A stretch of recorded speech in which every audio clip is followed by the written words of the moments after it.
100年前，西貢因為佢獨特嘅魅力而被稱為東方嘅巴黎。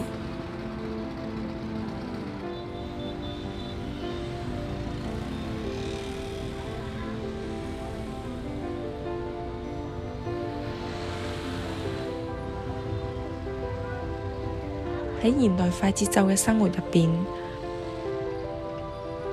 西貢仍然彌漫懷舊嘅氣息。朝頭早嘅西貢街頭，古老嘅法式建築就好似沉睡中甦醒一樣。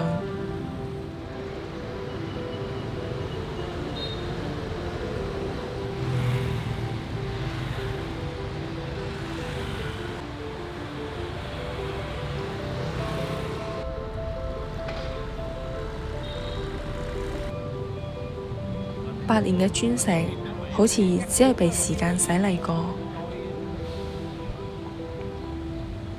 依舊溫暖如初。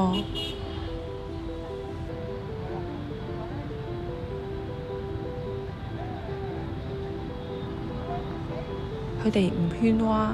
唔張揚，只以靜默嘅姿態守護住呢一座城市嘅記憶。喺胡志明市中心嘅第一群，有大家所熟悉嘅洲際酒店，嗰度亦係越南最古老嘅酒店，建於1878年，並於1880年正式開業。而酒店嘅建築風格一直走豪華路線，曾經接待過當年好多社會嘅上流人士同名人。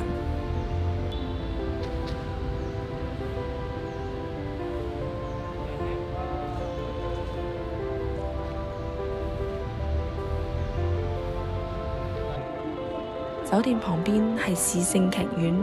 由法國建築師於1898年建造，並於1900年正式開放，成為西貢第一座嘅西式劇院。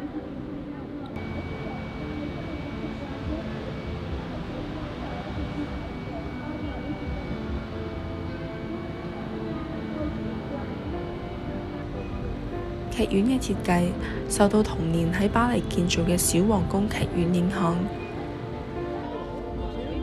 採用新古典主義風格，擁有圓頂、石柱同埋柔和嘅浮雕，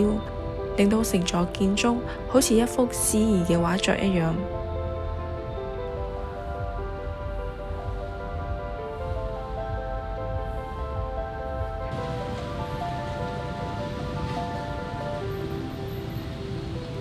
另外一間於1925年由華商許本和建成嘅馬傑斯迪克酒店，歷經歲月嘅潮起潮落，佢始終係一座兼具法式典雅與當代風韻嘅地標酒店。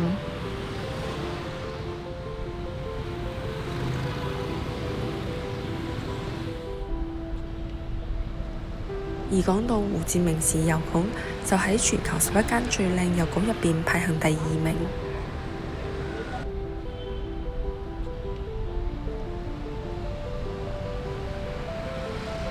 黃色嘅外牆同埋綠色嘅窗嘅配搭，令到呢座建築唔淨止係一個郵局，而係一個非常受外國人歡迎嘅旅遊景點。呢座建築由阿爾弗雷德富豪喺19世紀80年代尾設計，因此佢包含咗文藝復興、哥特式同埋其他法國建築風格嘅元素。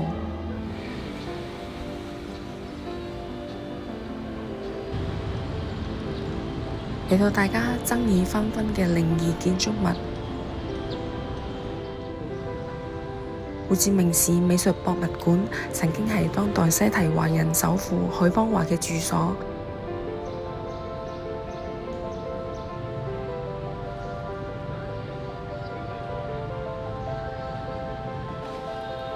亦係西貢第一座擁有電梯嘅建築物，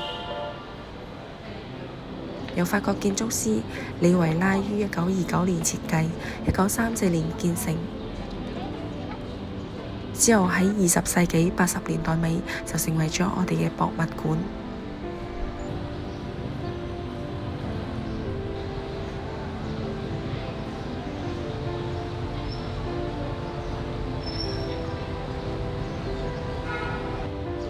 入到裡面，彷彿置身於一本奇妙嘅書一樣。特別係令人不解嘅99道門窗，傳說中係因為許邦華按照風水而定製。傳聞呢度曾經係越南著名嘅凶宅。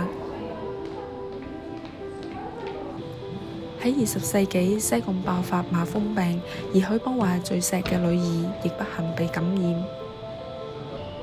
由於當時醫療仲未發達，麻風病屬於不治之症，醫生亦束手無策。家人唯有將呢個女就韞喺頂樓，每日由工人由條門度傳送食物，直至到佢過身為止。從此之後，間唔中就會聽到有人話，每次黃昏時刻，有一個着住白色衫褲嘅女仔挨喺窗邊，好似渴望同外面嘅世界接觸一樣。目前呢度已經用嚟展示現代越南藝術品嘅地方，陳列住好多關於戰爭同人民相關嘅嘢。而嗰個着住白色衫嘅女仔，亦成為咗一個無法證實嘅都市傳說。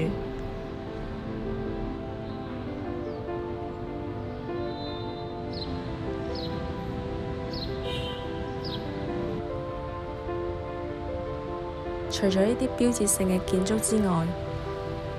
法式嘅氣息依舊停留喺舊嘅校舍同埋平凡嘅民宅之間。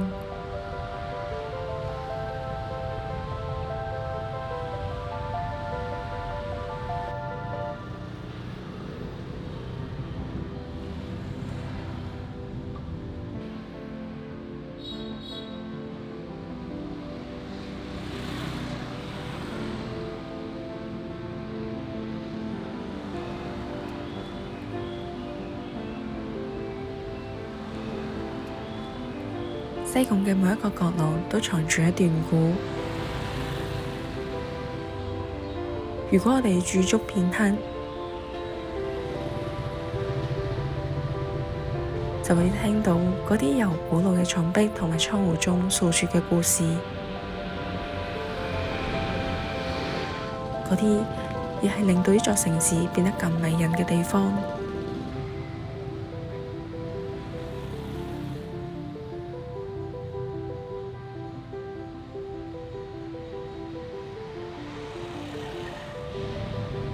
一座法雅融合嘅建築空間，就好似同都市嘅喧囂聲隔絕嘅童話世界一樣。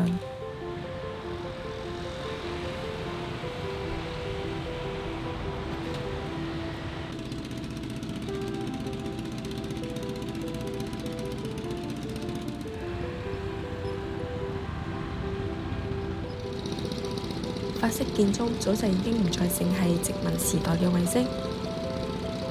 亦都冇抹去越南嘅色彩，嘢同越南混合埋一齊，成為咗呢座城市記憶中不可替代嘅一部分。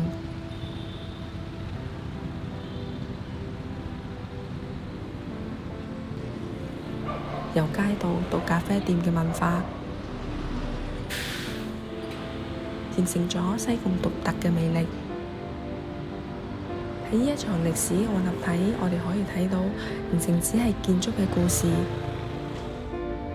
更多嘅係越南點樣用自己嘅方法去擁抱呢個世界，再一次成為世界嘅一部分。